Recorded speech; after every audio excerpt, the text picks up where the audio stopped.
இதேவேளை அமெரிக்க ராஜாங்க செயலாளர் ஹிலரி கிளின்டன் மற்றும் வெளிவிவகார அமைச்சர் பேராசிரியர் ஜி எல் பீரிஸுக்கு இடையிலான சந்திப்பு தொடர்பில் அமெரிக்க ராஜாங்க திணைக்களத்தில் நேற்று நடைபெற்ற நாளாந்த ஊடகவியலாளர் சந்திப்பில் கேள்வி எழுப்பப்பட்டது.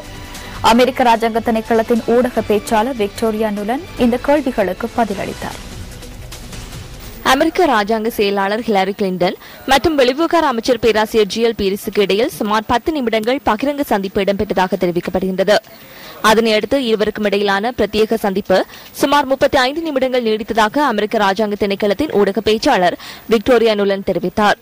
கற்றுக்கொண்ட பாடங்கள் மற்றும் நல்லிணக்க ஆணைக்குழுவின் பரிந்துரைகளை நடைமுறைப்படுத்துவதற்கான விரிவான செயற்திட்டம் மற்றும் அதனை பகிரங்கமாக்குவதுடன் இலங்கையிலும் நாட்டிற்கு வெளியிலும் உள்ளவர்களும் அதனை பெற்றுக் கொள்வதற்கான திட்டம் தொடர்பான விவரங்களையும் வெளிவிவகார அமைச்சர் இதன்போது முன்வைத்ததாக ஊடக பேச்சாளர் தெரிவித்தார்.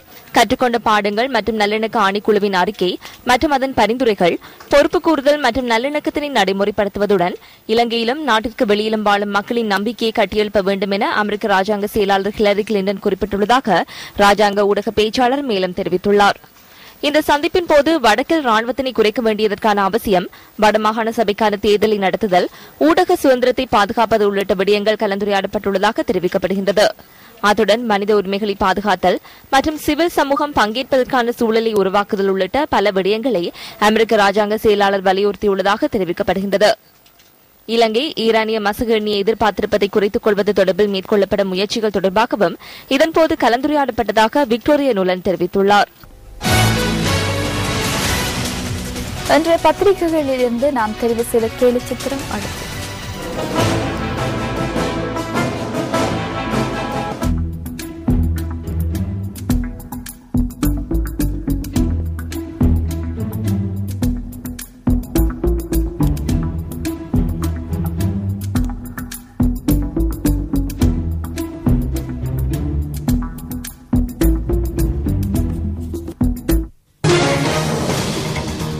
முன்னாள் ராணுவ தளபதி சரத் பொன்சேகா விடுதலை செய்யப்படும் நாள் தொடர்பில் உறுதியாக கூற முடியாது என அனோமா பொன்சேகா குறிப்பிடுகின்றார். கொழும்பில் உள்ள தனியார் வைத்தியசாலையொன்றில் சிகிச்சை பெற்று வரும் சரத் பொன்சேகாவின் உடல் நலன் தொடர்பில் அறிந்து கொண்டதன் பின்னரே அவர் இதனை கூறினார். முன்னாள் ராணுவ தளபதி சரத் பொன்சேகாவின் பாரியார் அனோமா பொன்சேகா மற்றும் 2 மகள்மார்களும் அவர் சிகிச்சை பெற்று வரும் தனியார் வைத்தியசாலைக்கு இன்று சென்றிருந்தனர். சரத் பொன்சேகாவின் விடுதலை தொடர்பில் இதன்போது ஊடகவியலாளர்கள் அனோமா பொன்சேகாவிடம் கேள்வி எழுப்பினர்.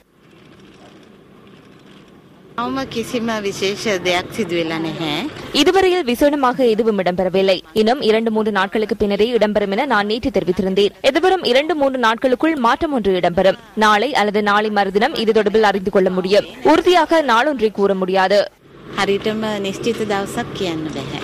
අවුරුදු දෙකමාරක් ජීවිතේ දැකලා නැතුව ඉඳලා නැහැ.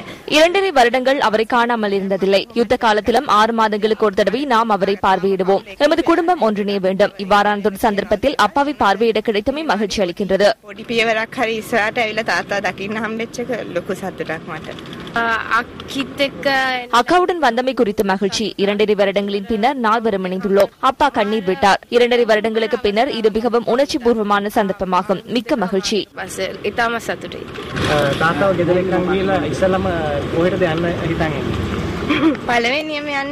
முதலாவதாக விகாரைக்கு செல்ல உள்ளோம். அதனையே முதலாவதாக முன்னெடுக்க வேண்டும். இந்த 2.5-3 வருடங்களும் முழு குடும்பத்துக்கும் மிகவும் கஷ்டமான நாட்களாகும். அதனால் அனைவரும் இணைந்து தர்ம நிகழ்வொன்றில் முதலாவதாக ஈடுபடவே எண்ணியுள்ளோம்.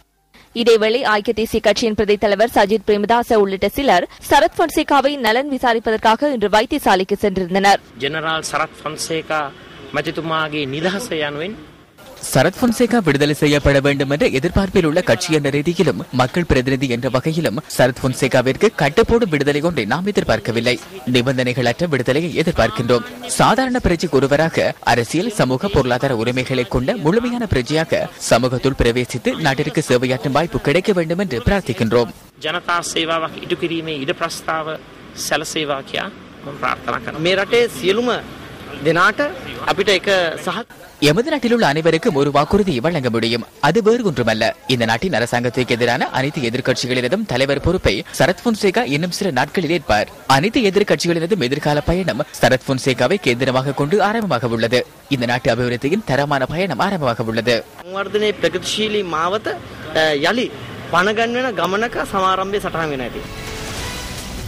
இதேவேளை பொத்துவில் பானம பிரதேசத்தில் இன்று நடைபெற்ற வைபவம் ஒன்றில் கலந்து கொண்ட அமைச்சர் விமல் வீரவங்ச சரத் பொன்சேகா தொடர்பில் கருத்து வெளியிட்டார்.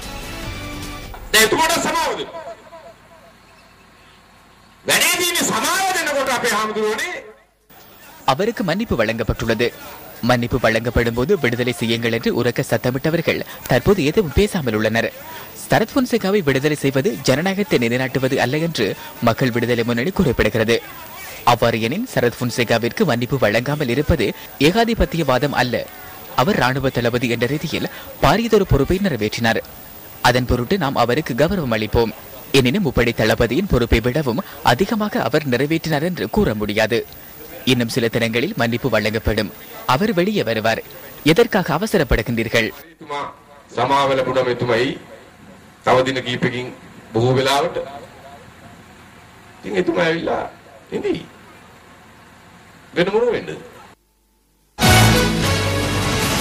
செய்திகள் தொடர்கின்றன. தமிழ் அரசியல் கைதிகளை விசாரணை செய்ய வேண்டும் அல்லது விடுதலை செய்ய வேண்டும் என அகில இலங்கை இந்து மாமன்றம் வேண்டுகோள் விடுத்துள்ளது. கொழும்பு விளக்கமறியல் சிறைச்சாலையிலும் களுத்துறை சிறைச்சாலையிலும் கடந்த 3 வருட காலமாக தடுத்து வைக்கப்பட்டுள்ள அரசியல் கைதிகளை விசாரணை செய்ய வேண்டும் அல்லது விடுதலை செய்ய வேண்டும் என கோரி கைதிகள் உண்ணாவிரதம் மேற்கொண்டு வரும் நிலையிலேயே இந்து மாமன்றம் இந்த கோரிக்கையை முன்வைத்துள்ளது. உண்ணாவிரதம் மேற்கொள்பவர்களில் விசேட தேவையுடையவர்களும் நோயாளர்களும் அடங்குகின்றமை வேதனை அளிப்பதாகவும் அகில இலங்கை இந்து மாமன்றம் விடுத்துள்ள அறிக்கையில் தெரிவிக்கப்பட்டுள்ளது. தமிழ் அரசியல் கைதிகள் எவ்வித முடிவுமின்றி கடந்த 3 வருடங்களாக தடுத்து வைக்கப்பட்டுள்ளதாகவும் அதில் சுட்டிக்காட்டப்பட்டுள்ளது. இந்த பிரச்சினையை மனிதநேய அடிப்படையில் நோக்கி துரித நடவடிக்கை மேற்கொள்ளுமாறு ஜனாதிபதியிடமும் சட்டமா அதிபரிடமும் அகில இலங்கை இந்து மாமன்றம் வேண்டுகோள் விடுத்துள்ளது. தமிழ் அரசியல் கைதிகள் விவகாரத்தில் அனைத்து அரசியல் கட்சிகளும் பேதமின்றி செயற்பட வேண்டும் எனவும் இந்து மாமன்றம் விடுத்துள்ள அறிக்கையில் மேலும் தெரிவிக்கப்பட்டுள்ளது. கபிகாவத்தே ஸ்ரீ பால செல்வ விநாயகர் கோவிலின் பிரதம குரு தேசமானிய பிரம்மஸ்ரீ ப சண்முகரட்ன சர்மா இன்று மாலை இயற்கை எய்தினார். 1915ஆம் ஆண்டு பிறந்த அமரர் பிரம்மஸ்ரீ ப சண்முகரட்ன சர்மா தனது 97வது வயதில் இன்று மாலை இயற்கை எய்தினார். அகில இலங்கை சமாதான நீதவானாக கடமையாற்றிய பிரம்மஸ்ரீ ப சண்முகரட்ன சர்மா சிவகாம பூஷணம், சிவகாம திலகம் ஆகிய பட்டங்களையும் பெற்றுள்ளார். ஸ்ரீ ராமகான சபாவின் தலைவராகவும் அகில இலங்கை சிவ பிராமணர் சங்கத்தின் தலைவராகவும் செயற்பட்ட அன்னார் பல்வேறு ஆன்மீக சேவைகளையும் ஆற்றியுள்ளார். மறைந்த ராஜலட்சுமியின் கணவரான அன்னார் 11 பிள்ளைகளையும் 27 பேர பிள்ளைகளையும் கொண்டுள்ளார். இந்த இலங்கை திருநாட்டுக்கு பல விதத்திலும் பல சிறப்புகளையும் நன்மைகளையும் செய்தவர்.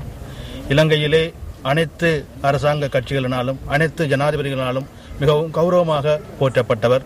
கபிதாபத்தை ஸ்ரீ பாலசெல்வ விநாயகப் பெருமான் ஆலயத்திலே கிட்டத்தட்ட 70 ஆண்டுகளுக்கு மேலாக பிரதம குருவாக இருந்து இறுதி வரை பணியாற்றி பல தலைநகர்வாழ் மக்களின் நன்மதிப்பை பெற்றவர். பூதவுடல் அஞ்சலிக்காக அவருடைய இல்லத்திலே நாளை காலையிலே இருந்து பிற்பகல் 3 மணி வரை வைக்கப்பட்டிருக்கின்றது.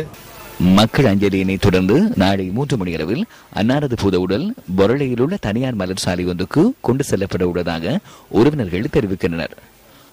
அதனையடுத்து அன்னாரது பூதவுடலின் தகனக்கிரியைகள் நாளை மாலை 4 மணி அளவில் கனத்த மயானத்தில் இடம்பெற உள்ளன. ஹரவசனாம் சம்பத்சரே தட்சணாயனே மானுவாசரயுத்தாயாம் சுபயோகா சுபகன்னா சுபமூர்த்தாயே மங்களகா குணவிசேஷே. கோழி முட்டையின் விலை வீழ்ச்சியடைந்துள்ளமையால் தமது உற்பத்தி செலவை ஈடு செய்ய முடியாதுள்ளதாக கோழி பண்ணையாளர்களை பாதுகாக்கும் அமைப்பு தெரிவிக்கின்றது. முட்டை உற்பத்தியின் பொருட்டு சுமார் 8 ரூபாய் செலவிடப்படுகின்ற போதிலும் முட்டையொன்று 5 ரூபாய் 50 சதத்துக்கே விற்பனை செய்யப்படுவதாகவும் அவர்கள் அங்கலாய்கின்றனர். இதனால் தாம் 2 ரூபாய் 50 சதம் நட்டத்தை எதிர்நோக்குவதாகவும் குறிப்பிட்டனர். இந்த பிரச்சினைக்கு தீர்வினை பெற்றுத்தருமாறு வலியுறுத்தி கோழி பண்ணையாளர்களை பாதுகாக்கும் அமைப்பு இன்று ஹெட்டிபோலவில் ஆர்ப்பாட்டம் ஒன்றை நடத்தியது.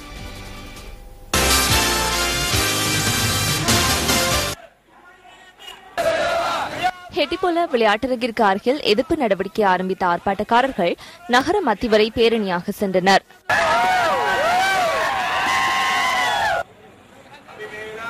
₹3.50 கேட்கின்றனர். அவ்வாறு வழங்க முடியாது.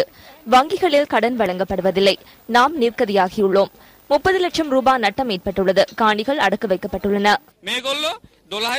12 ரூபாய் 50 சதத்திற்கு விலை அதிகரித்த போது பெரிதாக கதித்தார்கள். தற்போது 5 ரூபாய் 50 சதத்திற்கு விற்பனை செய்து உற்பத்தியாளர்கள் நட்டமடைந்துள்ளதுடன் வங்கிகளிலும் கடன் பெற்றுள்ளனர். இந்த விடயம் தொடர்பில் கூட்டுறவு மற்றும் உள்நாட்டு வர்த்தக அமைச்சரிடம் நாம் வினவினோம்.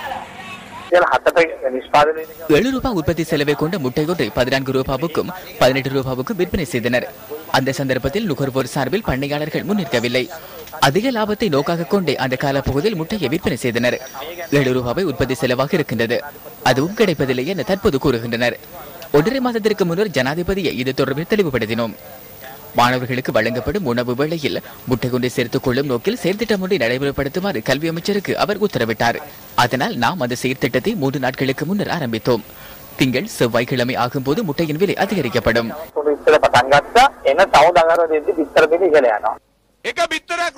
முட்டை கொண்டின் விலை 7 ரூபாய் என்றால் இந்த நாட்டில் 45 லட்சம் மாணவர்கள் உள்ளனர். 32 கோடிக்கும் அதிகமான தொகை மாதம் ஒன்றில் செலவாகின்றது. அரசாங்கத்தால் சீருடை வழங்க முடியாதுள்ளது. பாடசாலைகளுக்கான தளபாடங்களை வழங்க முடியாதுள்ளது. கல்வி செயற்பாடுகளை உரிய முறையில் முன்னெடுக்க முடியாத அரசாங்கம் 32 கோடி ரூபாவை ஒதுக்கி மாணவர்களுக்கு முட்டை வழங்குவதற்கு ஆயத்தமாவது என்னால் நம்ப முடியாதுள்ளது. இது ஒரு பொய்யாகும்.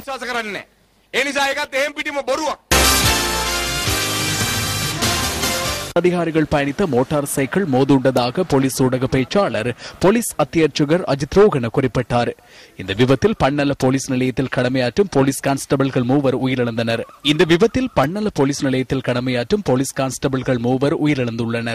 உயிரிழந்த போலீஸ் கான்ஸ்டபிள்கள் முறையே 22, 23 மற்றும் 24 வயதானவர்கள் என்பதுடன் திருமணம் ஆகாதவர்கள் எனவும் குறிப்பிடப்படுகிறது. குறிப்பிட்டவர்களின் சடலங்கள் சந்தலங்காவ வைத்தியசாலையில் வைக்கப்பட்டுள்ளன. மோட்டார் சைக்கிளை வேகமாக செலுத்தியமையே விபத்துக்கான காரணம் என போலீஸ் ஊடக பேச்சாளர் கூறினார்.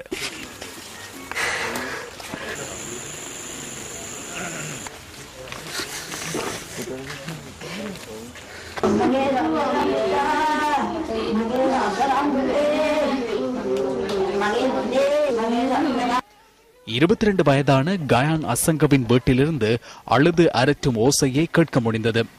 ஹமாந்தோட்டி பலஸ்முள்ள கிரிம பகுதியைச் சேர்ந்த கே கயான் அசங்க குடும்பத்தின் 3வது பிள்ளை ஆவார். கிரிம தர்மானந்த வித்யாலயத்தில் கல்வி கற்ற கயான் 3 வருடங்களுக்கு முன்னர் போலீஸ் சேவையில் இணைந்திருந்தார். புலனறுவை மகாதமனாவைச் சேர்ந்த 24 வயதான தினேஷ் மதுஷவும் இந்த விபத்தில் உயிரிழந்துள்ளார். மதுஷங்க 5 சகோதரிகள் மற்றும் 3 சகோதரர்களை கொண்ட குடும்பத்தின் 6வது பிள்ளை ஆவார். மகதமன மகாவித்யாலயத்தின் பழைய மாணவரான மதுஷங்க 2 வருடங்களுக்கு முன்னர் போலீஸ் சேவையில் இணைந்திருந்தார். 23 வயதான தினேஷ் பிரியங்கவும் இந்த விபத்தில் உயிரிழந்தார். ஆனிமடு நவகத்தைகம பகுதியைச் சேர்ந்த தினேஷ் நிக்வரட்டிய மகாசேன் வித்யாலயத்தில் புலமை பரிசில் பரீட்சைக்கு தோற்றியதுடன் குருநாகல் மலியதேவ ஆதர்ஷ வித்யாலயத்தில் சாதாரண தரத்தில் தோற்றியிருந்தார். ஒரே ஒரு சகோதரரை கொண்ட தினேஷ் 3 வருடங்களுக்கு முன்னர் போலீஸ் சேவையில் இணைந்திருந்தார்.